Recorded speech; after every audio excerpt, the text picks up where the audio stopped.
Welcome to you all. As I've said, I'm standing in for Nev this morning. He's off to the PCFA conference in Dubbo today and over the weekend, so he's unable to attend. So we'll just have a little bit of a chinwag amongst ourselves in his absence. Before you start, Yanni. Yes. I'm going to mute everybody and then unmute you, all right? Okay. Or you'll have to mute yourself. Unmute yourself. Yanni to unmute himself. Yep. Okay. All right. So Nev sent me out message from a couple of people, from Nick Muir. He's travelling Victoria, he can't attend. Alan Barley's in Tassie this week, he can't attend. And Charles Robertson is in hospital at the moment, so won't be attending. So there's a couple of RSVPs. Now, he did also ask that I address two issues. There is one member who has asked about travel insurance information, and I can cast a little bit of light on that. And then a second member has asked about experience with one, lutetium, and two, coming off dexamethasone, which is the steroid associated with abiraterone. I'll get into that shortly, but welcome Tony Sheehan, John Burke, John, and 0407762792, whoever you may be, as well as Gary too, beyond Gary Wall. We'll do a round robin shortly, but let me start off by talking a little bit about travel health insurance. So my wife and I have been doing quite a bit of overseas travel over the last 10 years. And initially, I was really concerned about making sure that my insurance covered prostate cancer and its implications as well.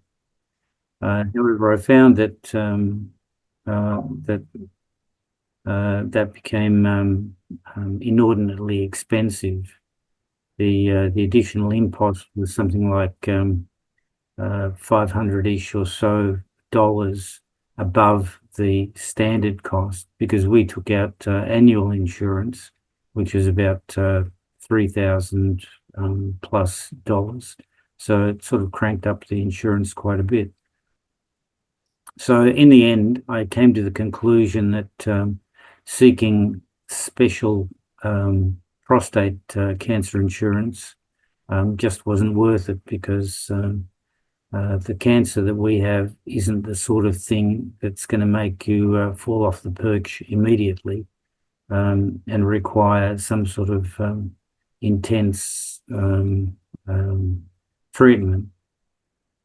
So I have, for the last 7-8 years, just gone with Southern Cross travel insurance without any medical variations. Now, I don't know whether that mindset is of any value to anybody, but it's worked pretty well for me. The only issue that I've ever had was a couple of years after having radiation treatment, where we were in the middle of France, and I got a urinary blockage due to a blood clot, which could have been traced back to radiation treatment or could not have, and that required hospitalization. But the insurance company didn't treat that as a related prostate thing, so they paid me out for it. So it's been a pretty happy experience for that duration. Jim, you have your hand up. Oh, I didn't mean to, but I'll address the going off a steroid. Any steroid that you go on, that you have for more than a short, sharp course. So asthma treatments sometimes give a short, sharp course of steroids. But if you're on any other steroid, you need to be slowly weaned off it. And I was weaned off steroids, high doses of steroids, back in 1996-ish. And I wound down over a month or two, but it didn't work. My adrenal glands had stopped working. So then I had to do a countdown over about 7 or 8 months. But does that answer your question, John?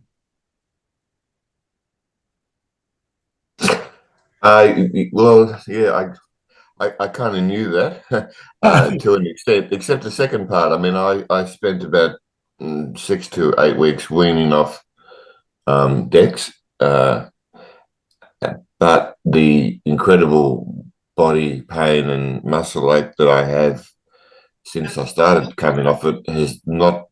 Hello, sorry.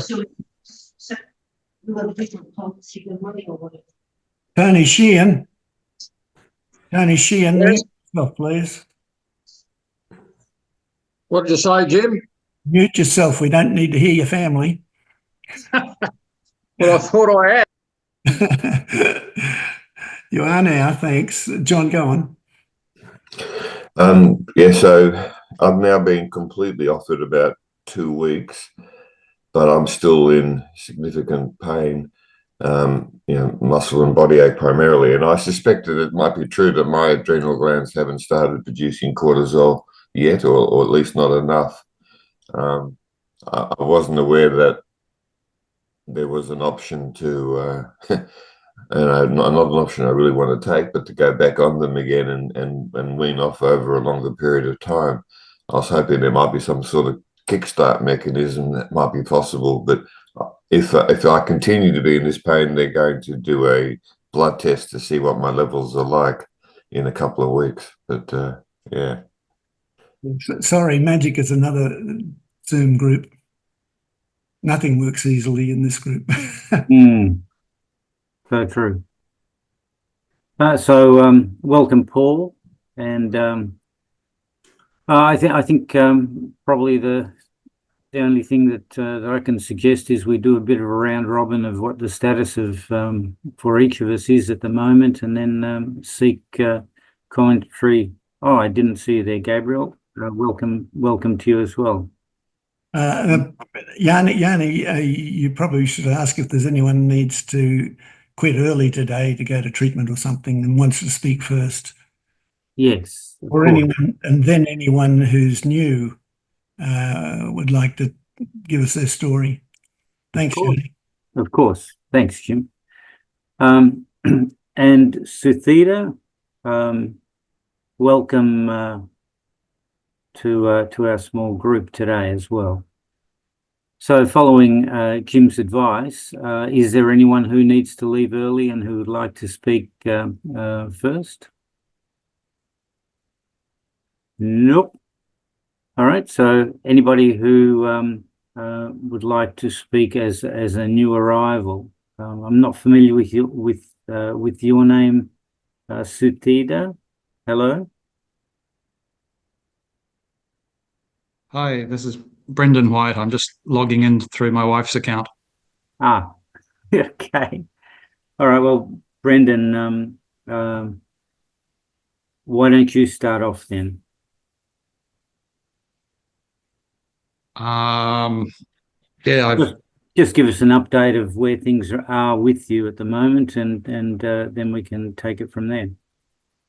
okay. I did radiation in over January, February, so about a month after that's finished so far, and everything just seems to be looking pretty good. Oh, that's excellent. What type of radiation did you have?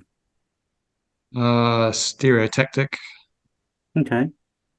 So it was limited to 3 or 4 metastases that they were able to zap. Yeah, just in the lymph nodes. Okay. Terrific. I have a friend who had stereotactic radiation, and that got him his PSA right down to next to nothing for about 2 years. So with luck, you'll experience something like that too. Yeah, that's where it is at the moment, but I'm just not sure if that's due to the hormone therapy or the radiation or both. Well, it's probably both. Mm. The systemic side of things always captures the very small outcrops that are out there. Yeah, Yanni now means to say any questions or comments on Brendan's contribution. Thanks, Yanni. Yes, indeed. Yeah, I've got a comment. Fire away, Gary. Yeah, I I had stereotactic radiation to a lesion in the middle of my spine, and my PSA dropped considerably from 0.9 down to 0.065.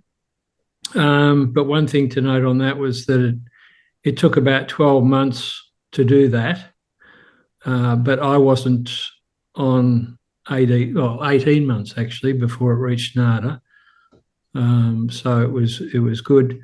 But I wasn't on ADT, but it started to kick back up now, and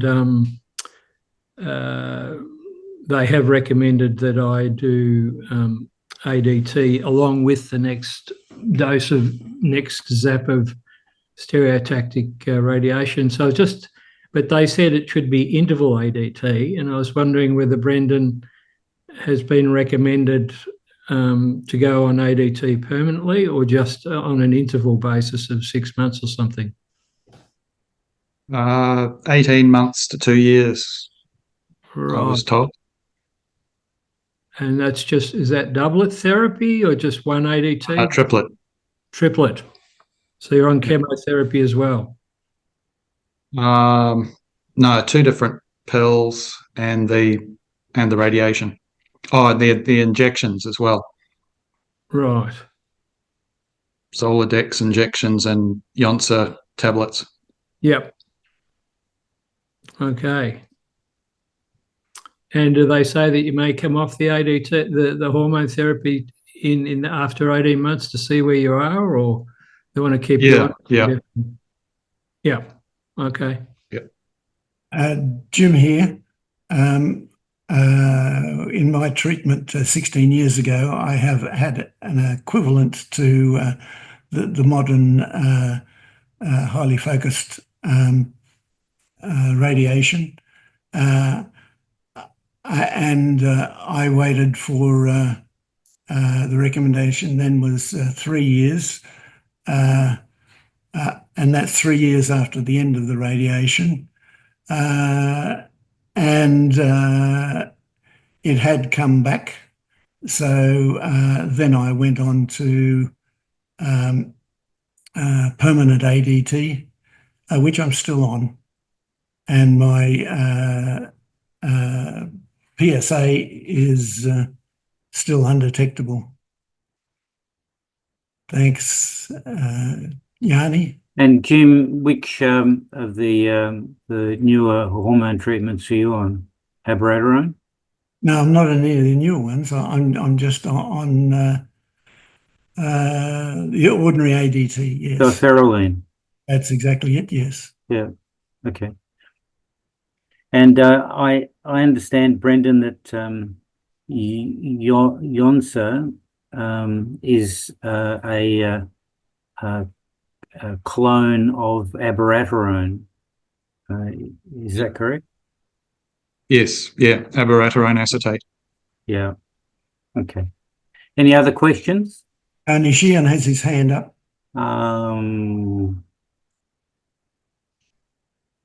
Where's Tony? There he is. Hi. Fire away, Tony. Sorry, too many faces. Hello, to- Yanni. I don't know what's going on with my device here, but I can't see my own image here. Can you see me there? No. Okay, I'll just have to be incognito then, faceless. Now, what I wanted to ask you was regarding your travel insurance.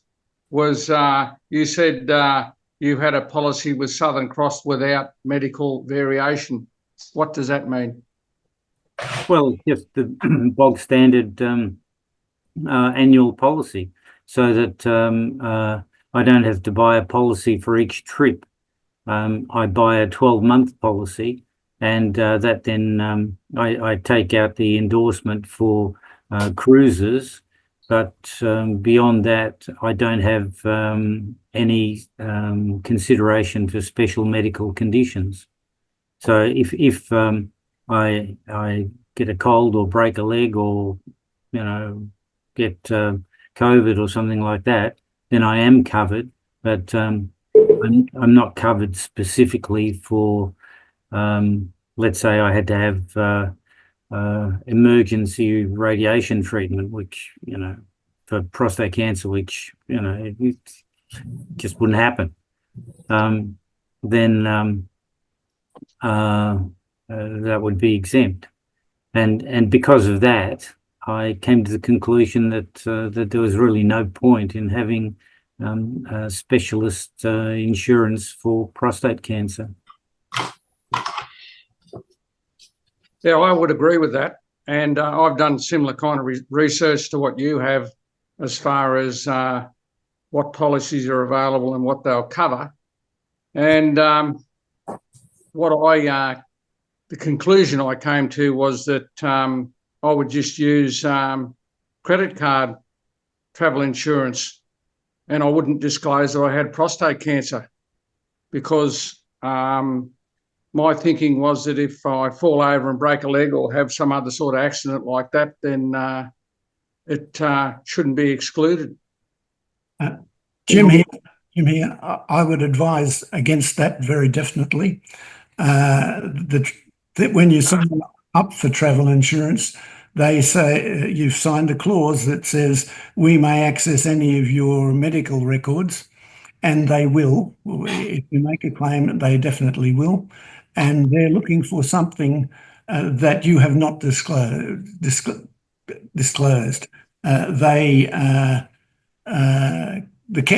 If you haven't been honest, completely honest, then that cancels the policy.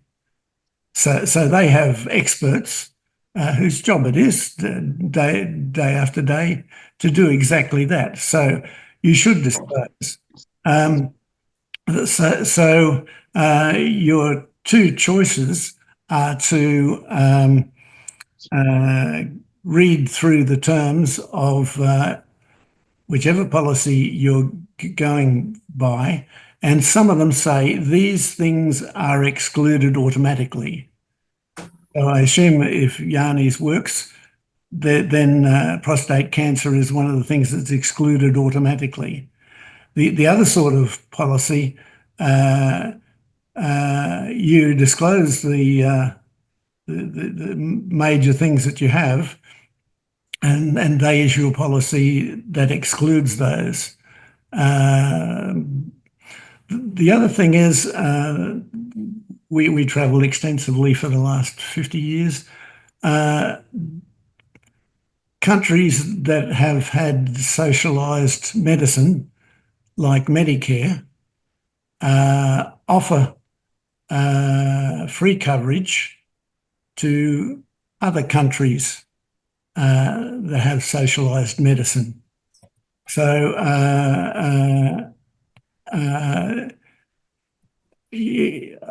I don't remember what they called that system, but we have used that in some of the Scandinavian countries, in the UK, Belgium. But anyway, there's a list of the countries that Australia has. The word is reciprocal. So look up reciprocal health agreements, because that's by far the best way to do things. The final thing is we've been in countries where none of that is covered, and we've turned up and asked the doctor if he can help us, and that has helped. That has been the case in more than once. In Greece, which doesn't have a reciprocal agreement, and so on. Thanks, Yanni. Welcome, Doug. Yanni, I'd like to comment on that if I could. Please do. I respect Jim's right to disagree, but I also disagree with him in so much as we've read the PDF on this particular policy, and it doesn't exclude prostate cancer. And I don't see what the difference between taking out that sort of travel insurance and what you've got, Yanni, without medical variation. Jim here. The difference is that as soon as you make any claim, they're going to have access to all your medical documents, Medicare, your doctor, everyone. Because you signed a thing when you saw the terms and conditions that you signed said that that's what they're allowed to do. And they're not looking for prostate cancer or any other thing. They're looking for you not having told the full truth, because that cancels the policy and gets them out of any money. But you're welcome to disagree with me. Many people do much of the time. Thanks, Yanni. And my comment to that, Jim, is, well, I'm prepared to take that risk, because I've looked at other policies and no one will cover you. You've got more money than I've ever had. Thanks.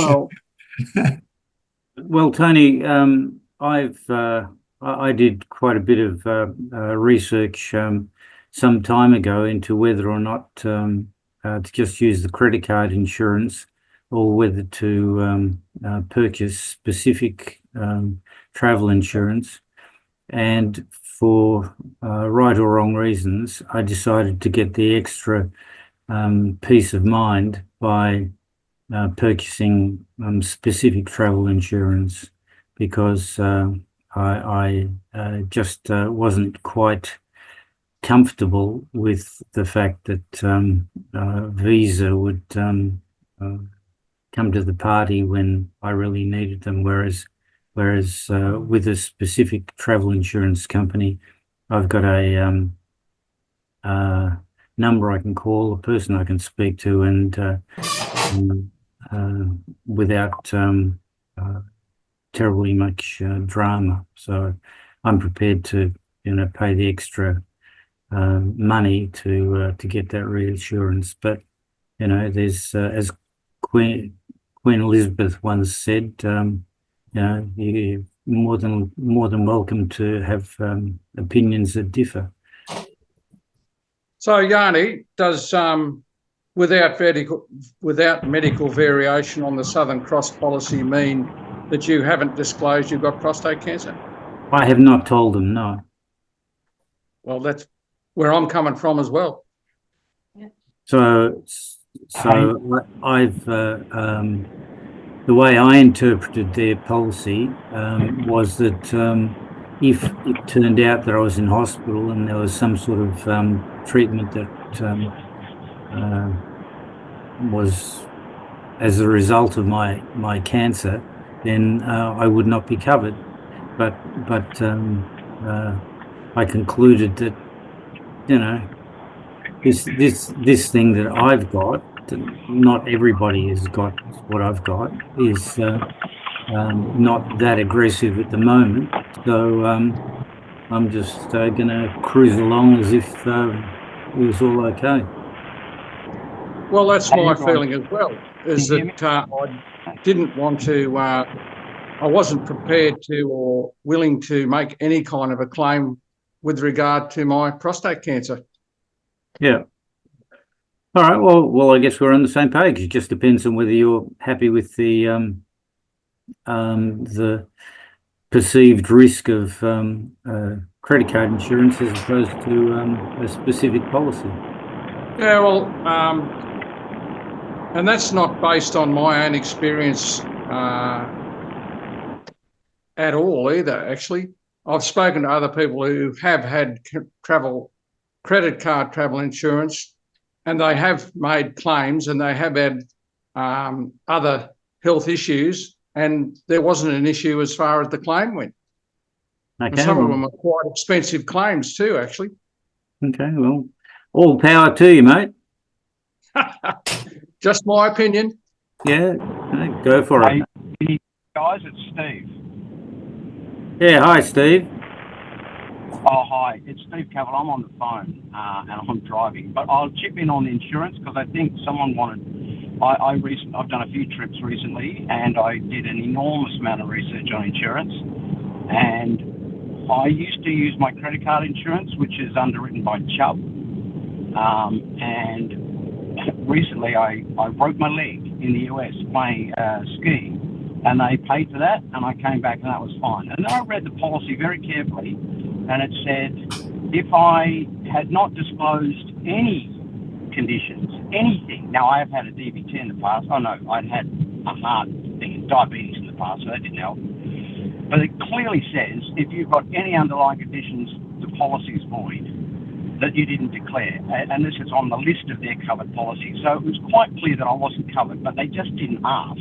If they'd bothered to ask my medical records, they could have denied the claim. And that would have been like $20,000 worth because that was the airfares and the medical. So you're playing Russian roulette with a loaded gun if you take the insurance companies on. So then what I did is I thought, right, well, the credit card insurance is useless, so I need to get insurance. And on my most recent trips, I also have diabetes and high cholesterol, so that doesn't help. You have to declare those because that can cause all sorts of problems. My wife's got long COVID, that doesn't help because that can cause all sorts of problems. So I went through all the policies and I found ones that would cover cholesterol and diabetes, but nobody will cover metastatic prostate cancer, any metastatic cancer. They will just say, as soon as you say it spread to other organs, nobody will cover it. So then you run into two classes of policies, those that say you must declare all conditions whether you think they're relevant or not, and if you don't, your policy is not covered for health. Obviously, if you get your bag stolen, you're still covered for that. And I found there was two classes of policies, and I don't know every underwriter, but certainly things underwritten by Lloyd's of London specifically state that if you don't declare a condition, then your policy is void for all conditions. So if I, for example, declared that I had diabetes but not prostate cancer, they will cover me, but then my policy is void when they find out I've got prostate cancer. The other kind of policy was underwritten by Allianz, and their wording's a lot more vague.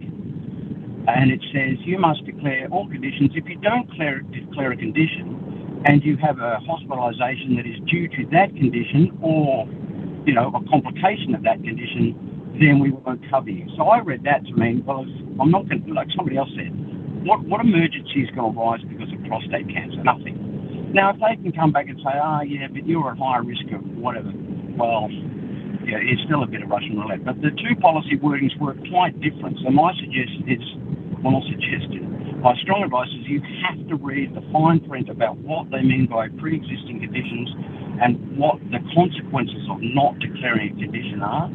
And the way I read the Allianz policy is that they're quite clear that says if you choose not to declare a particular condition, then you're not covered for that condition. Having said that, the caveat is if I went through the medical questionnaire and said I've got diabetes and cholesterol and metastatic prostate cancer, they would say you're not covered for anything. They crossed the whole lot out and said we can't cover you.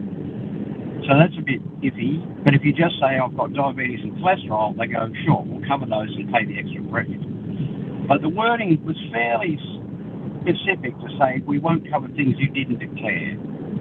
So I would be prepared to take them on in court to say, well, because you've got to remember, if you have a heart attack or a stroke in the US, you're up for like $500,000. You know, it's not like getting a cold. It's like $500,000 for hospitalisation or sending your body home. Or you die, and they won't pay for that either. You know, and there's $1 million. So you've got to be pretty confident. So anyway, bottom line, you've got to read the fine print in really fine detail. Don't just assume your credit card will be okay. Because when you have a heart attack in the United States, you're up for a couple of $100,000 or $500,000. That's my tip. Well, that's a very informed opinion, Steve. Thanks very much. I don't know whether that'll influence what you do, Tony, but I've already paid my $3,000, so I'm on the hook. And I believe that Southern Cross are a self-insurer, so that they're outside of that Lloyd's and Alliance loop anyway. Any other observations about that issue? John?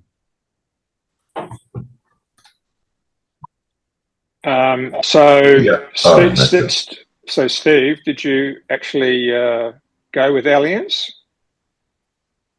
Yes, I did. So on my most recent trip, I went with the. It was underwritten by Allianz. I got the policy through Teachers Health because it's amazing. They're all underwritten by the same company, and the policy prices are so different. It's quite bizarre. So that's the other thing. Don't just pick the first one. My God, the price variations are phenomenal. Anyway, but yes, I did go with the Allianz policy, feeling confident that if I don't know if I'd go to the US because I was in Europe and their costs are less, and if you can get to Italy easily, you're covered by Medicare. But I don't know if I'd take them on in the US because the costs are just phenomenal. Anyway, without getting too political in the current climate, I'm not going to the US. Yeah. So the Allianz policy was through who?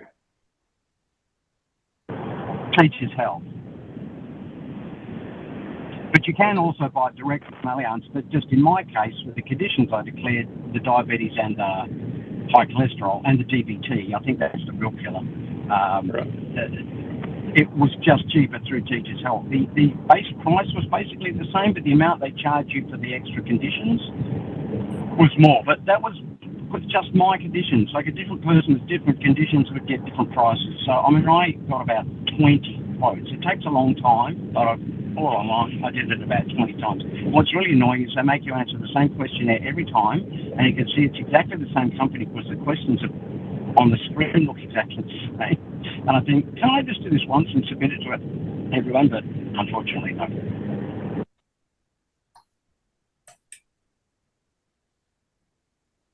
Anything further, John, that you'd like to ask? John T? No, thanks. That's really good. Thank you. Yeah, all right. Doug, you'd like to say something? Yeah, Yanni, Southern Cross, you said. Who are they? Well, they're a standalone travel insurance company. Okay. Southern Cross Travel Insurance, SCTI. Okay. Yep, thanks. Because I have issues too and finding it hard. I'd like to go offshore, but I think the price will be too prohibitive or they'll exclude, something that I really want covered. Thanks. Well, the interesting thing was that the last year I took out an annual policy and it wasn't cheap. It was 3,600 or something, and with the cruise supplement. And this year, when I had to renew it, the price had actually dropped by about $500. So I think they were getting pressure from elsewhere in the industry. So I was pretty happy about that. Okay. Any volunteers to speak next?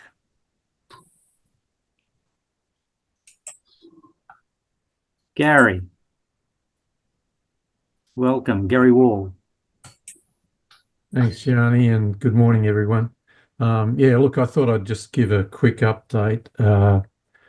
I elaborated at the previous meeting on my sort of full prostate cancer history, but I've been in a fairly stable situation for 11 or 12 years now since I started hormone treatment, and I've been on the same drug, Eligard, for the entire time. It's a quarterly, I'm on the quarterly cycle, and I've had two tumours treated. The first one was on my lung, and that was the trigger for the commencement of the hormone treatment. And then the second one was a couple of years ago, which was in my bone on my sternum, and I had stereotactic radiation treatment for that. Now my PSA was creeping up. It got into the towards 0.4. After the stereotactic radiation, it went down into the around just below 0.2, and it's gradually crept up to 0.25 since. So I withstand the hormone treatment pretty well. It's I have, as I mentioned, the quarterly cycle, and that's a nurse visits my home each quarter under a grandfathered arrangement with the drug company, which I find really convenient. It's one less medical appointment I have to attend to, and the stability of my prostate treatment means I've been able to deal with other things like bowel cancer, leukemia, and a range of autoimmune conditions. Anyway, I'm in pretty good space, so I thought might as well get that out of the road. Well, that's good to hear. That's good to hear. And how did you get grandfathered into a nurse visit? Well, I was interested in protecting myself from the side effects of the hormone treatment, so the bone thinning and muscle loss. So can't remember the company's name, but there's a bit of competition between the companies, and they offered this sort of program to the drug recipients to fund health checks, physical assessments, and the home visits. And I think that they also offered free vitamin D supplements. So I signed up to all of those. But then within about 12 months, they were taken away. But the home visits were grandfathered in. So I'm still recipient of those. And Well quite done. appreciative. Well done. Well done indeed. Excuse me, Yanni. Yeah. Urgent message. I just got a message that my internet connection is unstable. If the whole thing goes off, I will restart it after about a few minutes, and you'll all have to sign in again. Well, that's exactly what happened to me. I got a message saying my internet was unstable earlier. Yours often is. Yeah. Very usually. Okay, thanks, Yanni. No worries. So thanks for that, Gary. Any questions? Any observations? No. Alrighty. Who would volunteer to be next?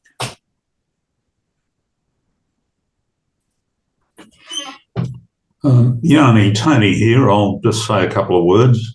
Okay, good on you. I'm in a pretty good place at the moment. My PSA continues on about 0.02 after the stereotactic radiation at the later part of 2022. So I've been told that I can maybe even have some more radiation if things don't work out as well.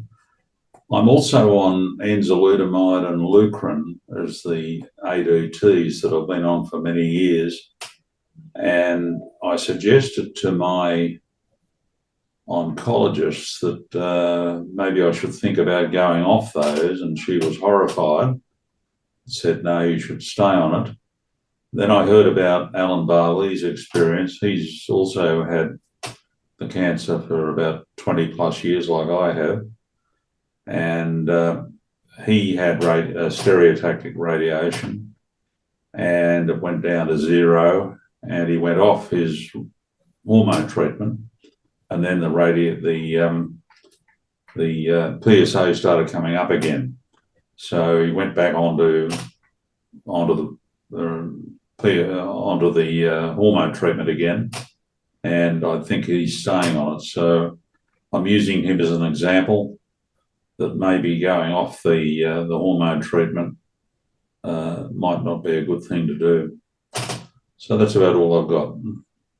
Yeah, I understand that, Tony, and I've thought about having intermittent treatment as well, because I'm on diferoline and enzalutamide, and I've been on enzalutamide for the last 6-7 years now, and the first generation hormone treatment virtually from day dot since I got diagnosed in 2011. But I guess I've always been a bit too chicken to stop, because I did have a discussion with my oncologist about, who happens to be the same oncologist that Alan Barley uses, and I just said to him, "What do you think about going off it?" And he ummed and ahed, and I sort of said to him, "So it amounts to how big my balls are," and he basically agreed. So, however, there are a number of stories anecdotally where people have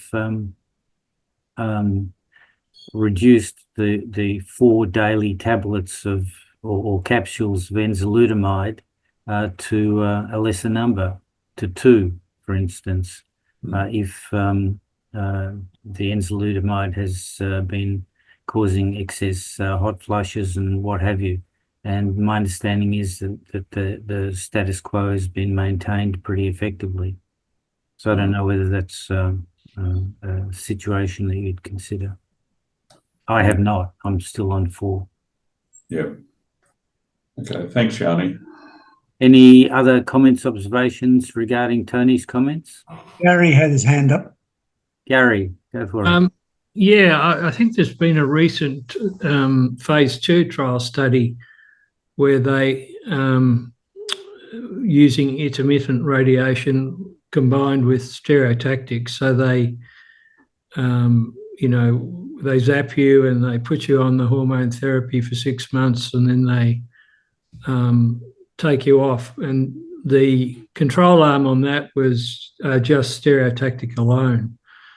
But I think intermittent therapy, there have been a number of trials overseas where it's shown, like a bell-shaped curve, I guess. Some people can do well under intermittent ADT and others don't. So it's sort of a mixed bag, depending very much on your individual situation. But I think it's emerging now that because of the use of PSMA PET scans, and that, getting your PSMA PET scan every 6 or 12 months, they're in a much better position now to monitor the activity of the cancer if you do decide to come off ADT for a short period of time. The way it was explained to me, it's not a permanent holiday. It's, You go off you're on it for 18 months, you go off it for 18 months, you go back on it, and they've found that, there's quite a number of individuals can do that quite successfully. And of course, the advantage is quality of life and your testosterone returns, even for a short period. Can be quite a significant health boost there. So it can be a treatment option in some circumstances. Jim here, Yanni. Questions like that have been answered by Michael Steinberg and Eugene Kwong, and more detailed uses of radiation have been addressed by Todd Morgan. I do really recommend that those if you've got the time. Thanks, Yanni. Thank you, Jim. There is the other thought that I have had, and because I've recently commenced Prolia because of deteriorating bone health, and just some while ago, back in December, we had a speaker, Richard Wassersug from Canada, the behest of John B, and he spoke very positively about transdermal estriadol patches, and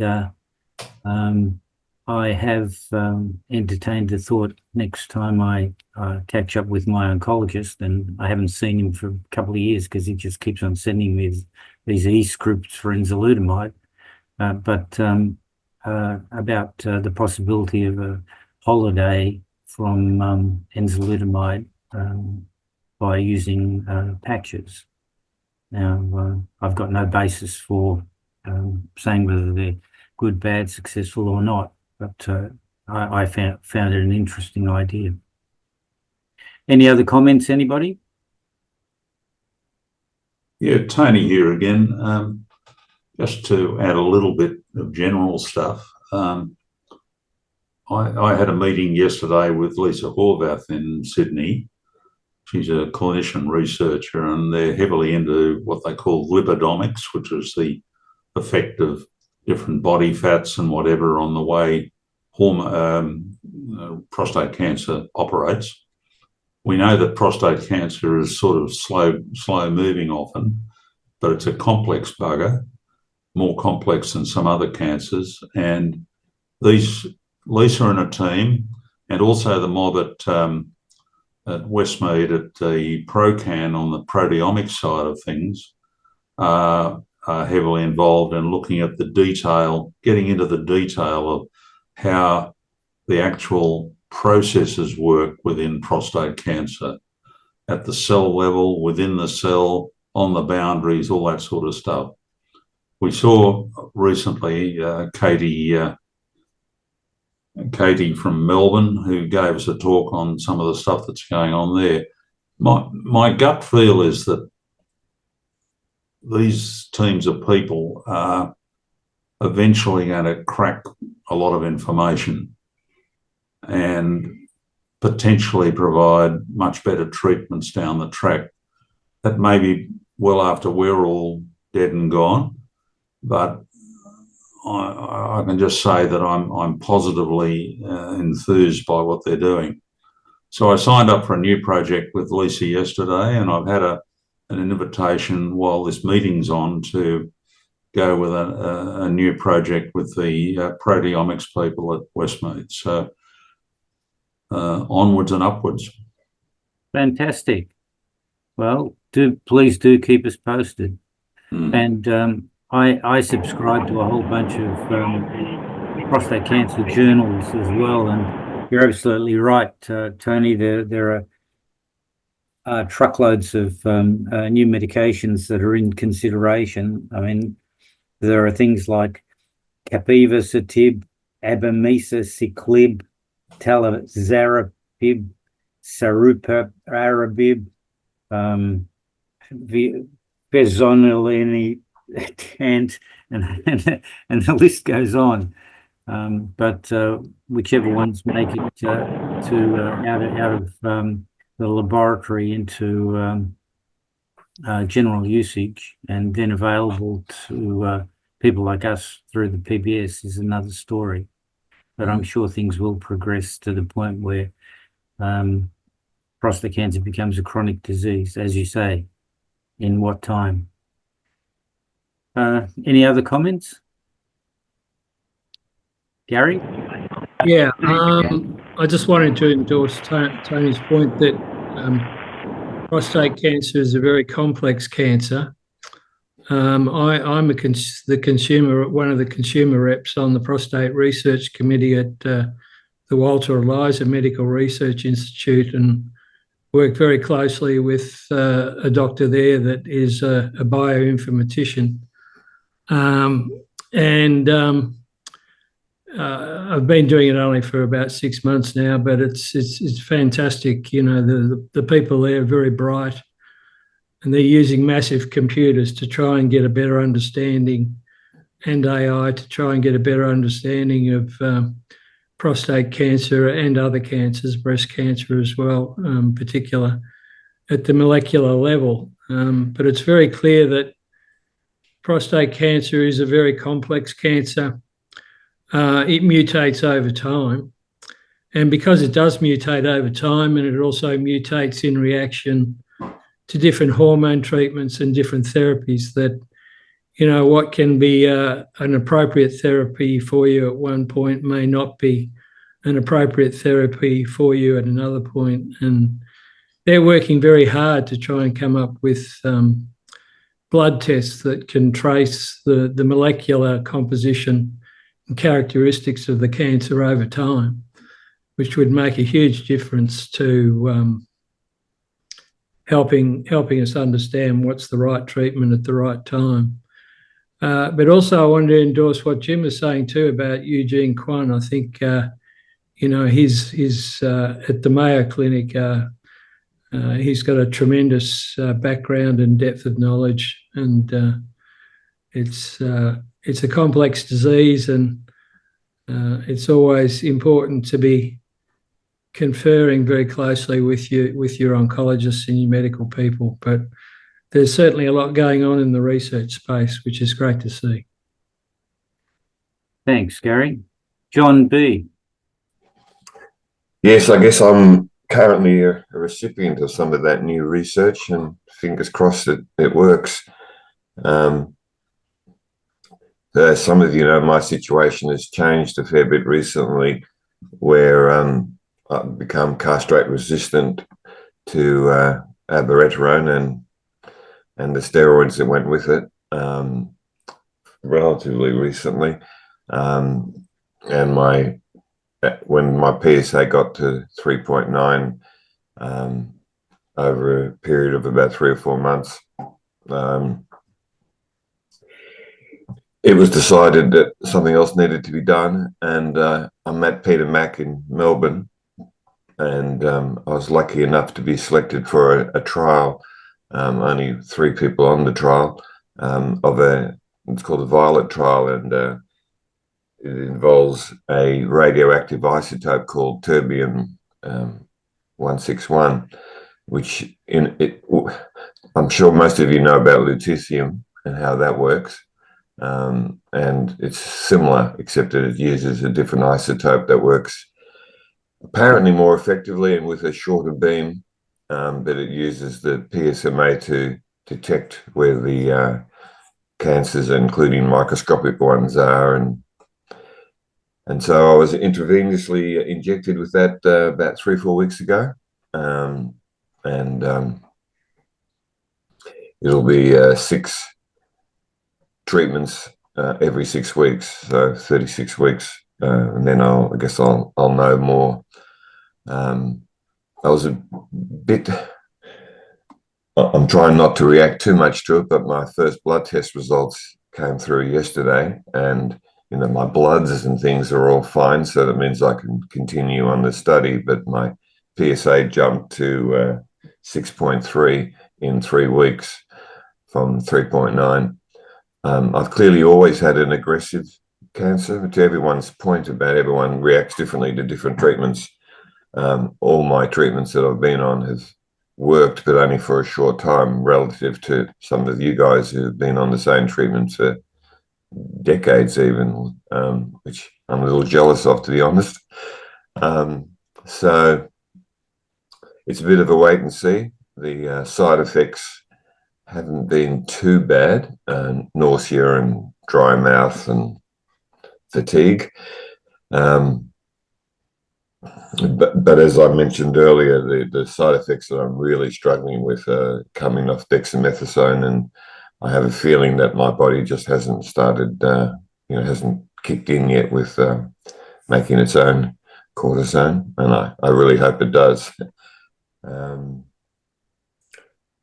I think that's probably. Oh, the other point too, people have been talking about intermittent usage of ADTs.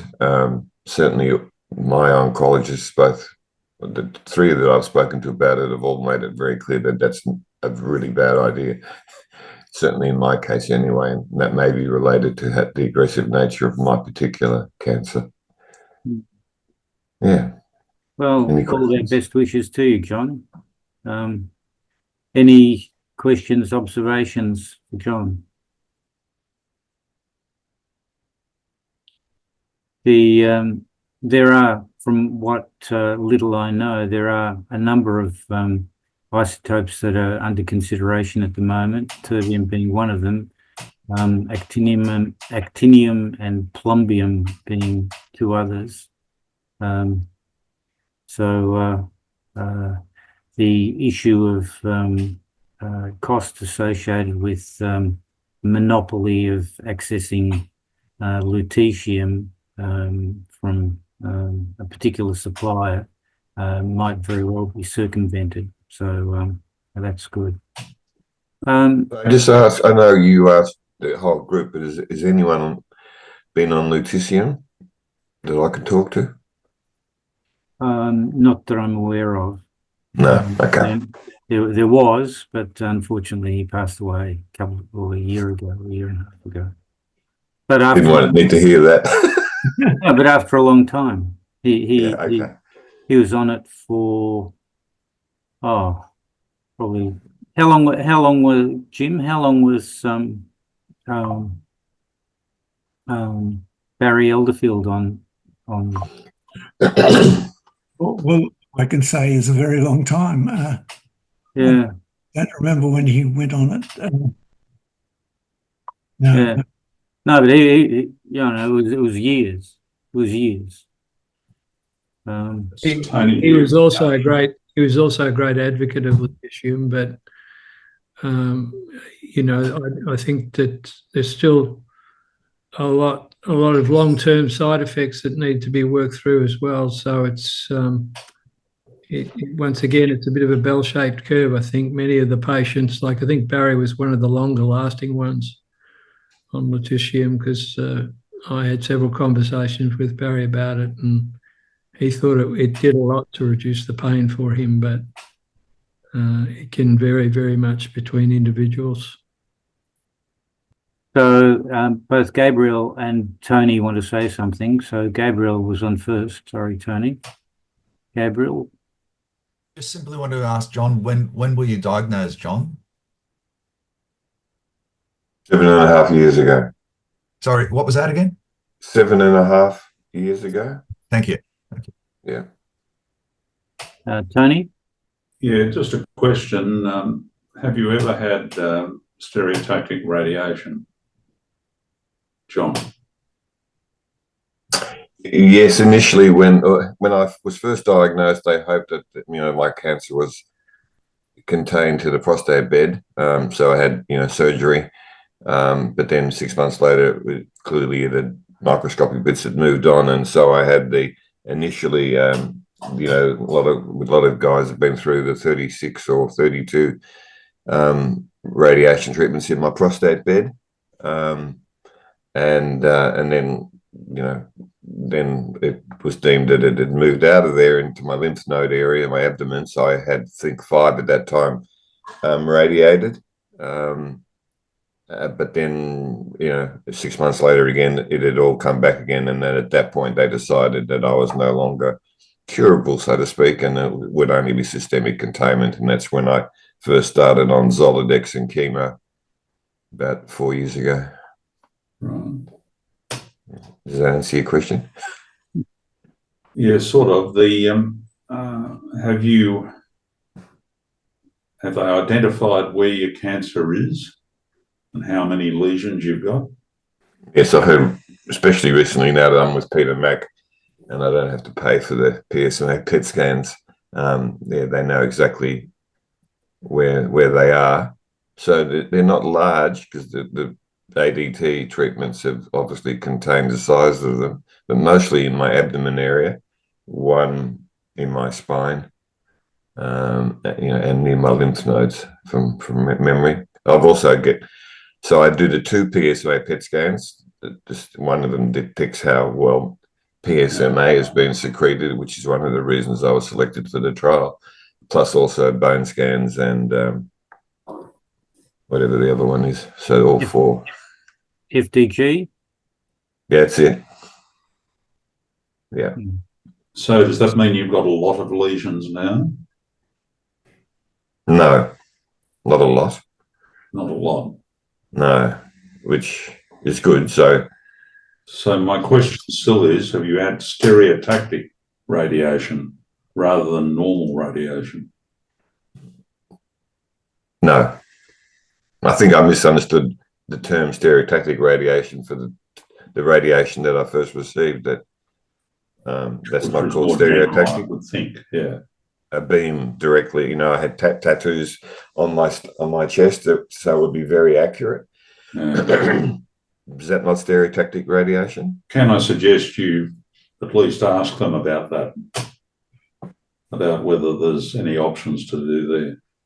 I mean, I only had one lesion in my lymph node, and they radiated that with stereotactic, and so far it's been a very good result. Yeah, I certainly had more than one. I had at least 5 originally, and they said it was like Pokemon. Yeah, we can radiate that, but it's just going to keep on coming back. That was the stereotactic is more focused and very powerful. Yeah. So it might be better at killing it. It depends on how many you've got and where they are as to whether they can do it or not. Sure. So stereotactic radiation is where multiple beams come into a focal point, and each of the beams is relatively weak, but at the focal point, which is a pinpoint, often referred to as spot welding, at that focal point, they zap the incidence of a small metastasis. But generally, if you have in excess of 4 or 5 mets, they won't do that. They'll opt for a much more systemic treatment. That's not to say necessarily that they can't subsequently do stereotactic radiation if down the track, through other treatments, the balance has disappeared and you've only got a few that pop up. So, yes, I mean, they also won't do it if the location of the lesions is very dangerous. True. Yeah. True. Yeah. So. All right, thanks for that, John. Any other? Jim here with a comment on radiation. Please. Stereotactic radiation, as people have said, is highly focused. All kinds of external beam radiation are focused, but not so sharply. And ordinary ERBT is often a good treatment. What happens is that prostate cancer sometimes comes in through the blood or other systems. But if you give ordinary radiation, ordinary ERBT, external beam, it spreads its radiation a bit around whatever it is it's radiating, and that's where sometimes, very often, the prostate cancer is starting to escape. So don't panic if they're not going to give you stereotactic. Ordinary external beam can be quite effective because it extends the spread, which of course means it extends the potential for side effects and so on. Thanks, Yanni. And so a variation of that is image modulated radiation treatment, where they have a mask that is dynamically changes, a lead mask that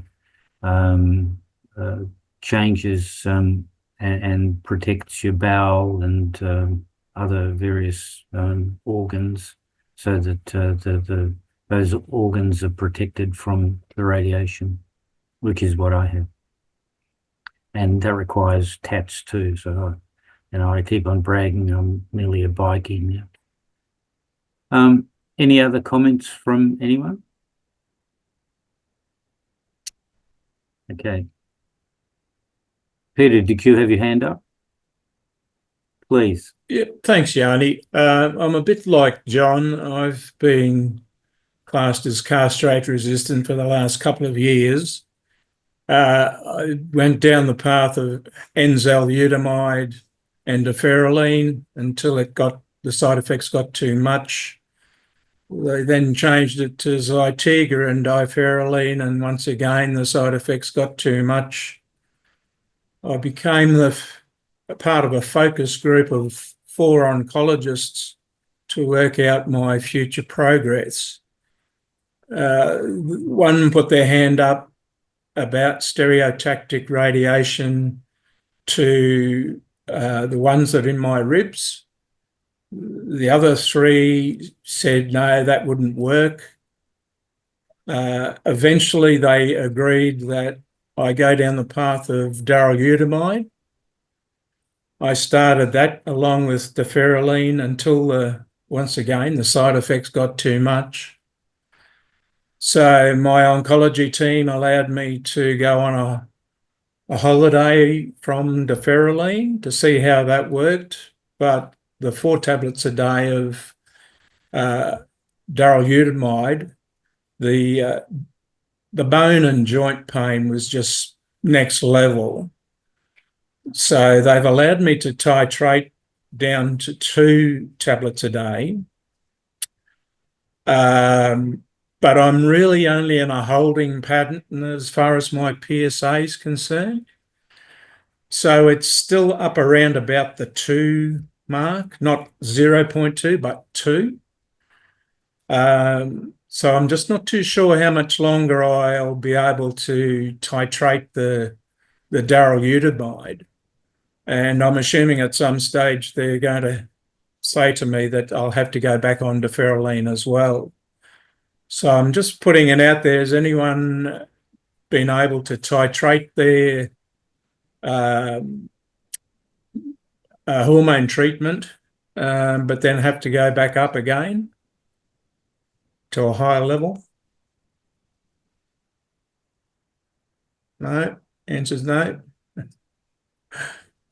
No. Okay, well, the second part, Yanni, is sorry, Tony Tony Maxwell looks like he's on the verge of saying something. Just quickly, back on the stereotactic radiation, did they give any reason as to why they couldn't do that on the rib? Well, there were 4 oncologists, Tony. The radiation oncologist wanted to do stereotactic radiation. The other 3 were medical oncologists, and they said, no, that won't work. So it was a case of 3 outvotes 1. Yeah. Sorry, you were going to say, Peter? The other point, and I'll just do this quickly, is that whilst we seem to be, all of us are focused on our prostate cancer,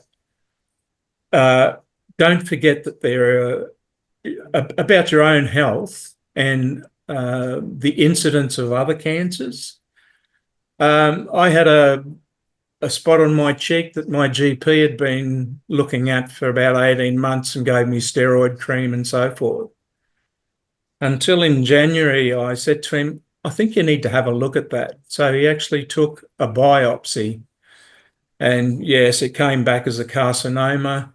And in the last month, I've had 3 surgeries to remove it. The last one was only 2 weeks ago. They now seem to have all the margins, but I've ended up with an 8-centimetre long scar on my cheek. So all I need now is the earring and the parrot and an eye patch. I'll be right. I've got the walking stick. So but all I'm saying is that whilst we can be focused on prostate cancer, don't forget your own health and any other cancers that might come up. Wise words, Peter. Wise words. Any observations from anyone? Actually, I have a question to Peter, if I may, Yanni. Go for it. When you said that, could you just qualify what you meant? Did you go off the darolutamide and because it was causing you a lot of... No, I'm still on darolutamide, but they allowed me to titrate the level per day from 4, then down to 3, then down to 2 tablets. They won't let me go below 2 tablets a day. Yep. But the side effects, when I've started to titrate them, have reduced. I still get side effects, but the only issue being is because I'm classed as castrate resistant, the PSA isn't reducing on 2 tablets a day. It's in a holding pattern. So if they want my PSA levels to reduce, I'm going to have to go back on to 3 tablets or 4 tablets or reintroduce the diferoline injections. Right. Okay. And what was the prompt to actually titrate the dosage? Well, the bone joint pain was so severe that I could hardly walk. I'd have nerve pain where I'd actually jump. Severe tiredness. I still get tired, but not to the degree that I used to on 4 tablets plus the ADT. Thank you. Yes. Well, it's Tony here again. If you've got 3 medical oncologists and 1 radiation oncologist, and they voted the way they did, that's entirely predictable. Yeah.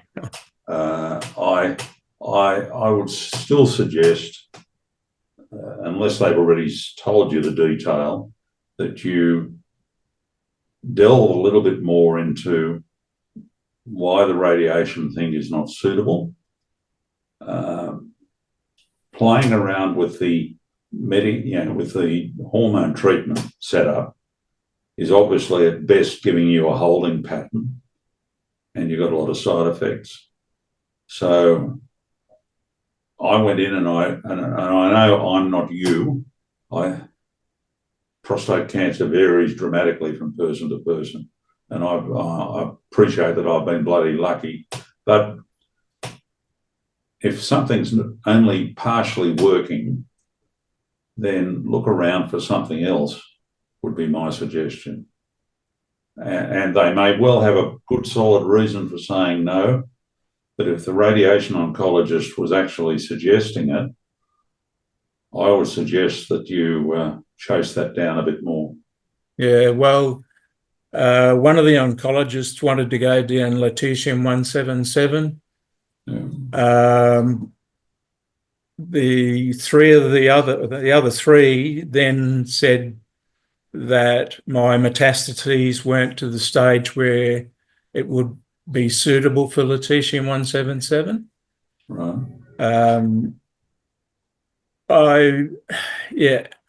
I'm a little betwixt and between, because I also have issues with tumours in the para-aortic area, and they won't do any form of radiation to that because the morbidity is so bad.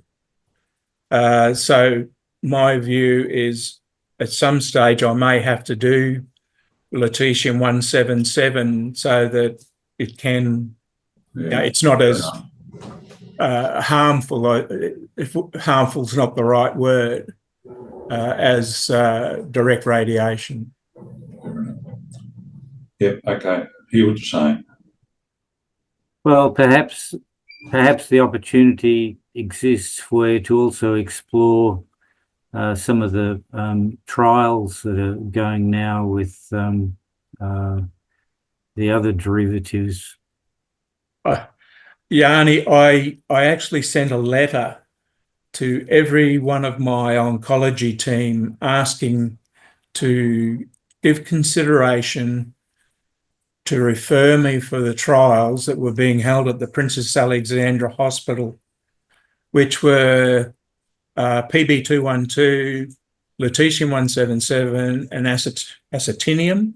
Yeah, actinium. And they all declined because I get treated through the Wesley Hospital here in Brisbane, and they don't get any money out of them if I get on a trial, and they would not refer me. Gosh. They wanted me to put my hand in my back pocket and do the lutetium-177 directly through them. Is it also possible to explore some DNA testing to? I've been down that path too, Yanni. When I was first diagnosed, they didn't do any biopsies or anything. It was a case of I've had my PSA checked religiously every 12 months for over 20 years. And between late 2018 and late 2019, my PSA went from 2 up to 17.4. So it was straight in to have MRI, see the urologist, straight onto oncology.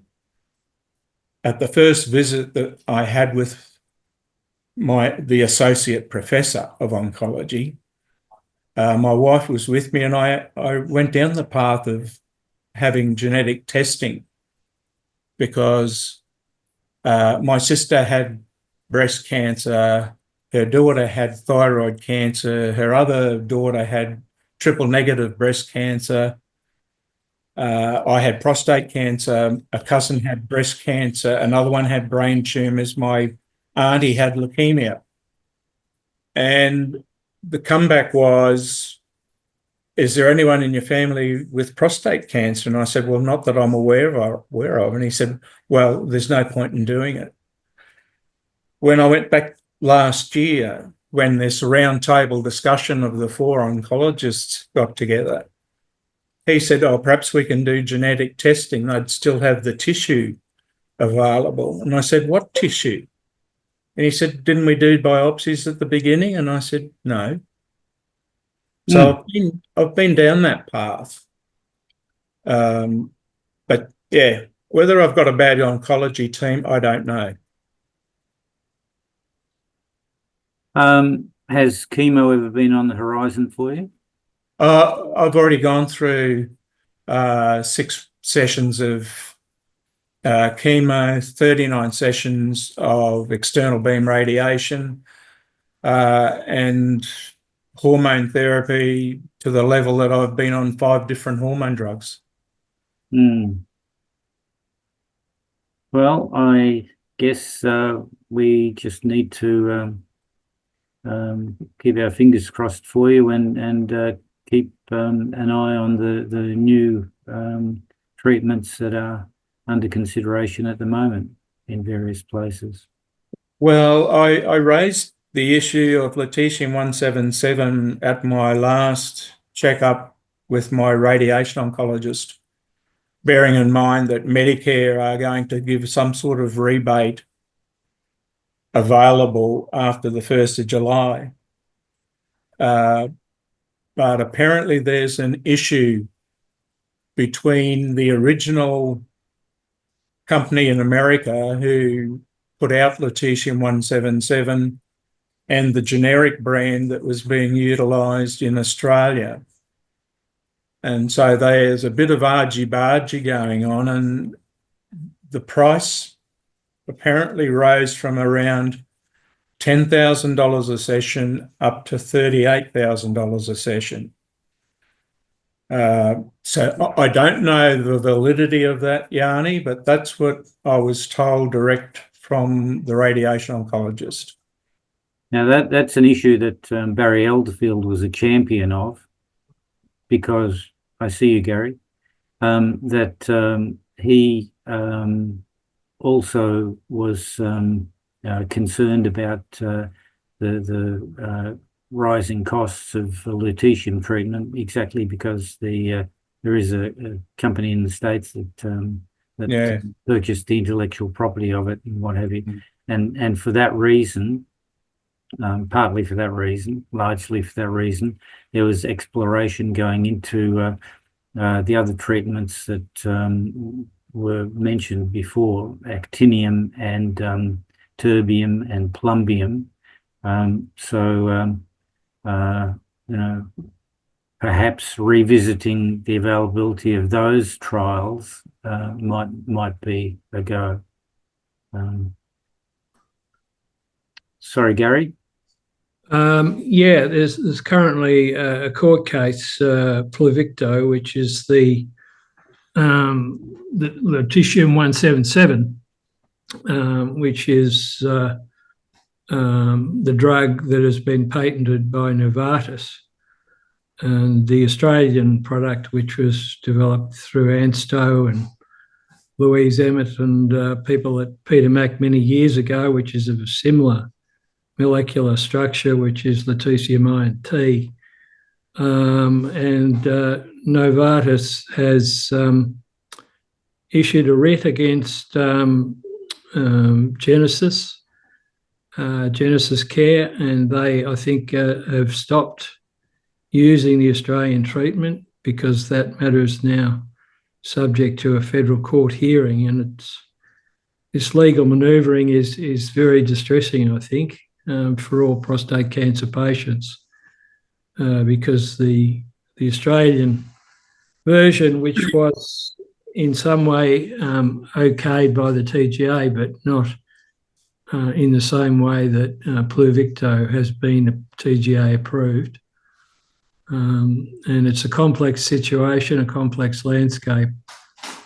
But at the moment, I think the level of reimbursement for Pluvicto is a lot less than what it costs to have the production of the Australian product, which is about 6,000 to 10,000 a shot, whereas the Pluvicto is a lot more expensive than that. But this is an area where you hope that government would step in and come to some sort of negotiated settlement with Novartis to reduce the cost, if it's not possible to continue with the local product. But the other thing I was wanting to say about genetic testing that I've come to learn through my research involvements is that because the cancer continues to mutate over time, one of the difficulties with genetic testing of tissue, if they've taken some tissue samples when they remove your prostate, that's how your genetic composition is at one point in time. But over time, the cancer mutates and it continues to develop mutations. over the years. And so taking further tissue samples, say 4 or 5 years down the track, may reveal a very different genetic profile of your particular cancer. The difficulty is, of course, that that's not always easy to do.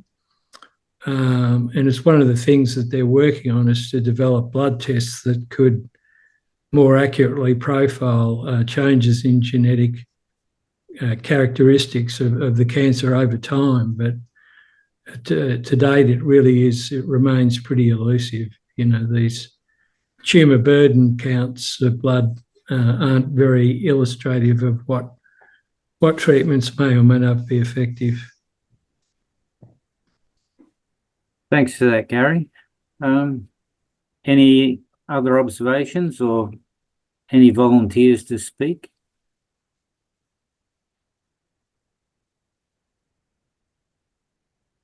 No. Well,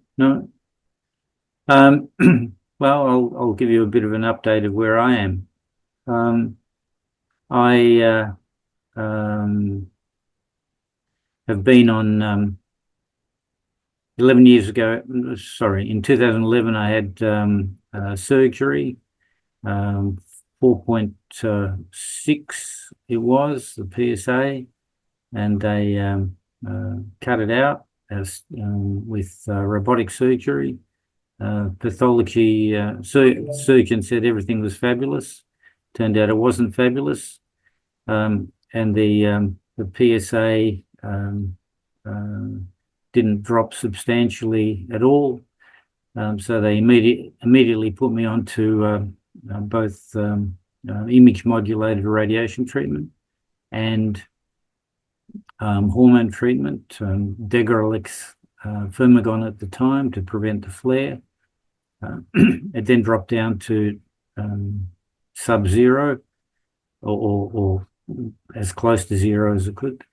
And then that lasted well for 5 years, although I did have that incident of urinary blockage as a result of fragile blood vessels on the inside of my bladder that caused blood clots, and ended up having to have hyperbaric treatment to grow new blood vessels.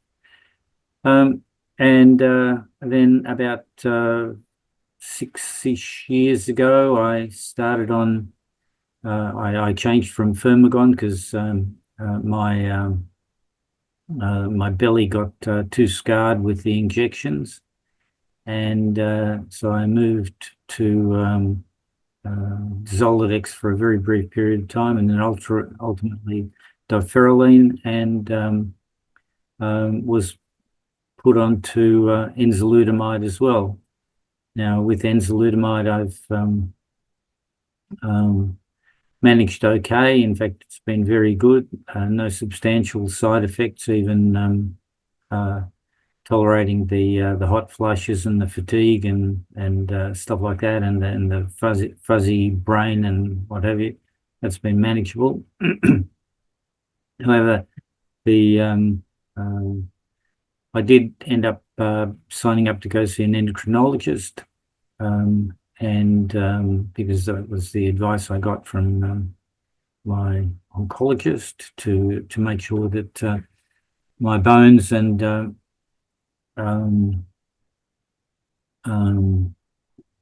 other hormone levels were, okay. Turns out my bones weren't. They were going into osteopenia, which is the precursor of osteoporosis.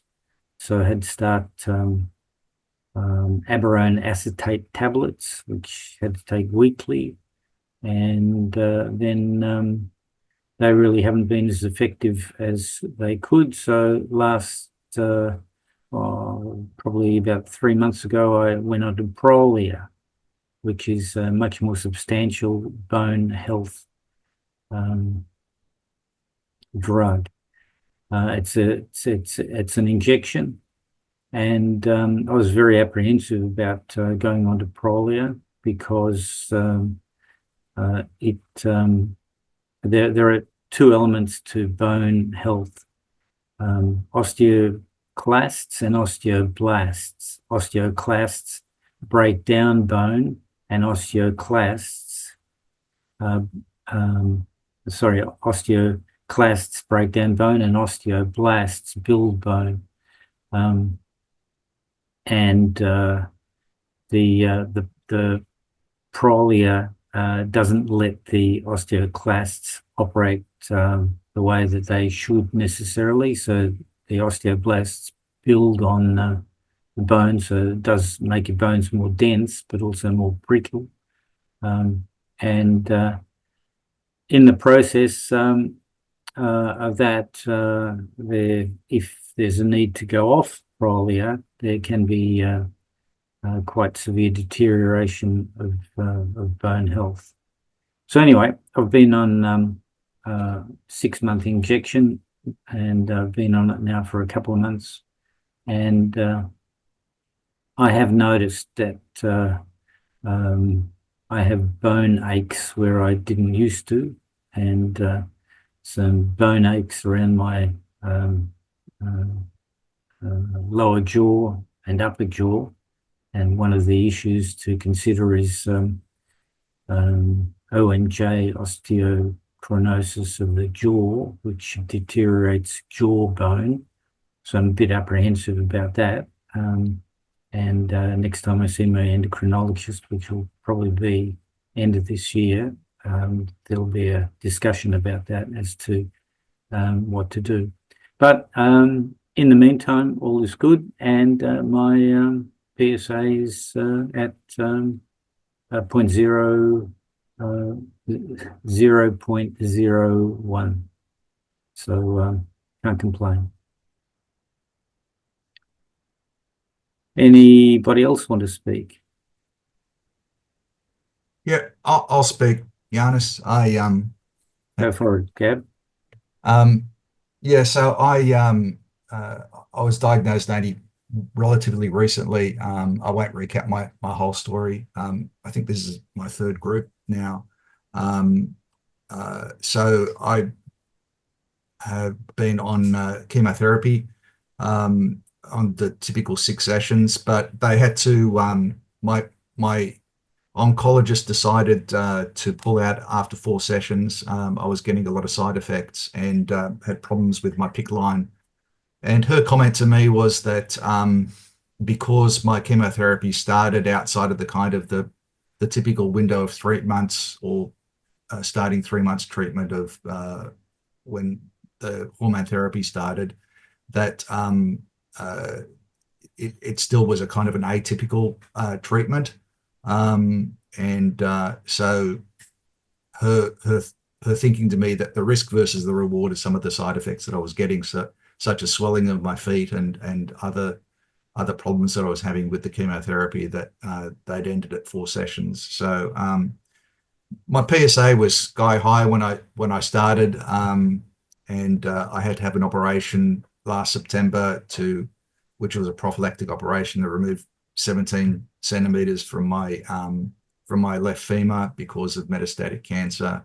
Hence the delay to starting the chemotherapy. I had radiation therapy around that area of the operation. But my PSA is, her goal was to get it under 1.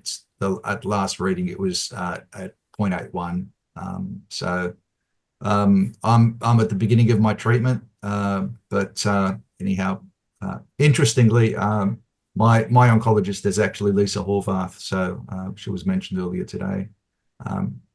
So it's been an interesting ride for me. So you haven't been on any hormone treatment or? Yes, I have. Yeah, beg your pardon. So I'm on quarterly injections of Lucrin. So I started with an initial injection of Firmagon, and then quarterly injections of Lucrin. I'm also on darolutamide. I'm on 4 tablets a day. So they start, because my cancer was high volume and quite widespread. It was decided that I should go on the darolutamide immediately. So I've been on that. Probably started, I think, in July of last year. Well, the latest thinking is that the earlier you start chemo, the better.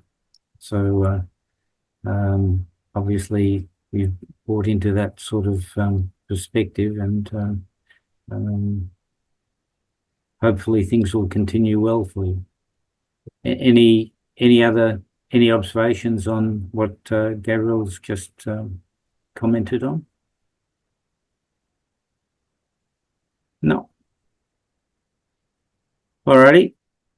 Other volunteers for the grilling? Tony Sheehan, you're laughing. What about you? Do you want to say anything?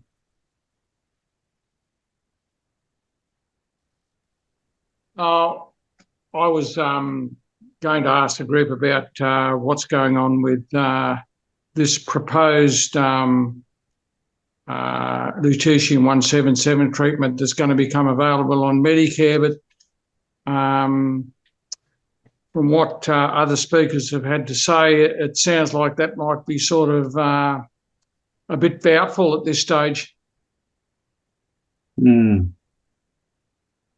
Well, Peter's nodding.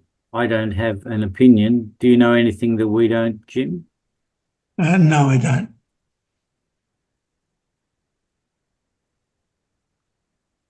All righty. Sorry, Gary, go ahead.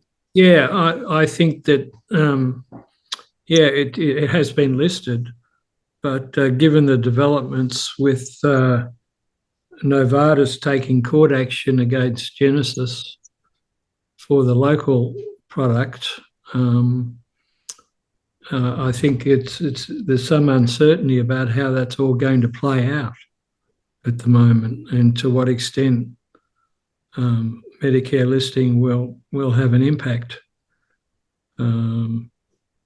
So there's been quite a lot of media attention on the issue. There was an article in the Australian a couple of weeks ago. The Australian Financial Review is covering it. It's getting a lot of airing, and at this stage, I'm not sure what the situation is with the degree of financial support or reimbursement that's going to be available for the Pluvicto, which is the version of lutetium therapy that has been patented and is available in Australia. But of course, the lutetium INT, which is the one that's was developed by Professor Louise Emmett and the ANSTO Lucas Nuclear Heights people many years ago, and has been used in a number of clinical trials in Australia, and was being used by Genesis Care, which is also a lot cheaper, and which I think was the subject of the Medicare announcement. That's in doubt now, given I think the court case, which is active and currently before the federal court between Novartis and Genesis Care. Well, we'll just have to wait and see, I guess, and hopefully maintain our relative positions at status quo until there is some resolution, unless some of these newer treatments become available. Steve, I think one of the pending issues there, Yanni, though, is that Australia is a leader in nuclear medicine, and one would hope that the government can develop a legislative framework that gives protection to hospitals that are developing new treatments, or we may well be in the same situation again in a few years with new radiogland isotopes. well, I guess go ahead. Could I speak, Yanni? Yeah, sure, Tony, go for it. Just a question about this treatment. do you think it's dependent on the outcome of the election, or that's not an issue? I'm not sure, other than the fact that I know that both the government and the opposition have a bipartisan approach to the strengthening and maintenance of the PBS system. And to some extent, this court case represents a challenge to the current PBS system in Australia. I know Peter Dutton's come out and said that PBS is sacrosanct, and Albanese has come out and said that as well, or words to that effect. So I'm not quite sure whether, I think it may be the pending court cases and how they play out that has the greatest impact, and how the government then responds to whatever the court finds in relation to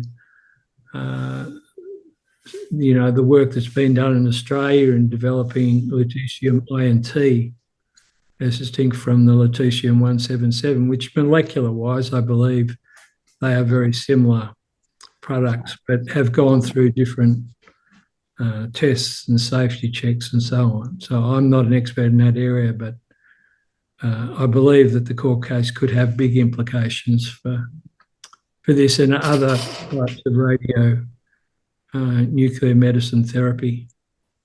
Tony? Yeah, just a question. The court case, I gather, relates to lutetium. We've got all these other radioactive elements that are currently under trials and whatever in Australia. Are they tied up in this legal process at all, or not? Well, lutetium-177 is the only therapy that's currently had TGA approval, and all the other radioisotopes, I think, are in clinical trial settings. And of course, there's a question mark about, given this court case, what other radioisotopes that may be under research investigation by drug companies around the world could be affected, or if a clinical trial is using a different sort of radioisotope that is currently subject to patent overseas, and what implications that may have. So getting legal clarity about the, at the end of the day, it's more an issue, I guess, for the hospitals and the medical system, it's as much an issue for them as it is for prostate cancer patients. I don't know if that answers your question, but it's... Well, there is another issue as far as I can tell, and that is that Big Pharma out of the USA is bleating about how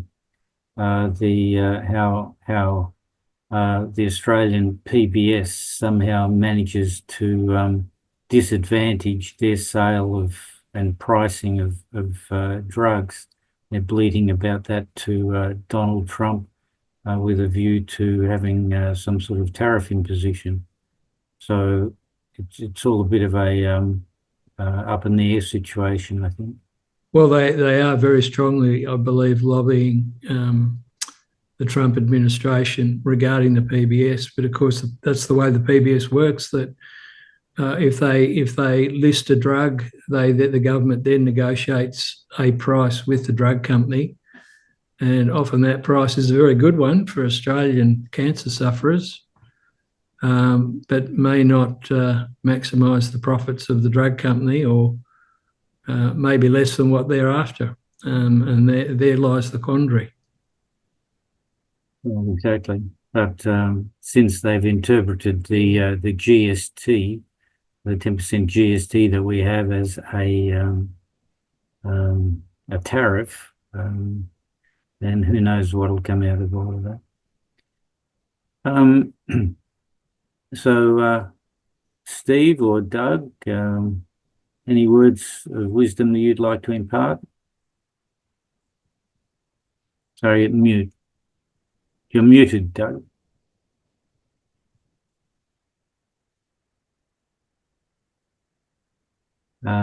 Top right, I think it is. little blue tag, that little blue box. Click on that, and that'll there's an option to unmute. Or try bottom left.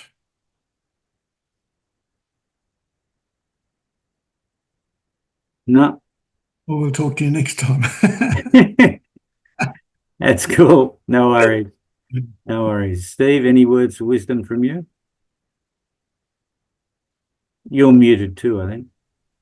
Yeah, I assume you're referring to me. Yep. Look, it's just early days for me.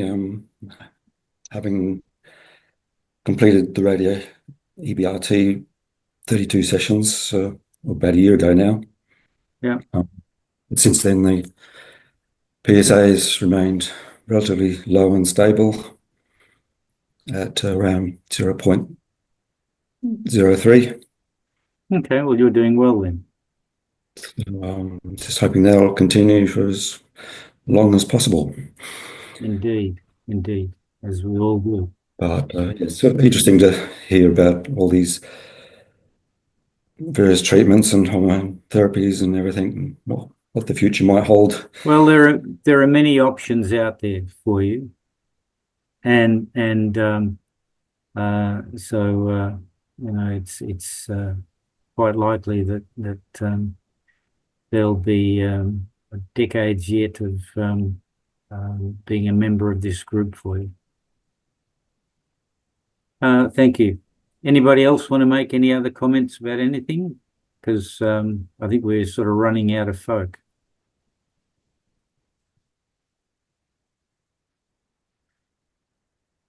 On that basis, we'll wave you well and wish you goodbye until next time. Thanks, Johnny. Goodbye, everyone. I came back. All right. Bye. Thanks, Johnny. All right. All the best. Thank you all. Thank you. Cheers, everyone.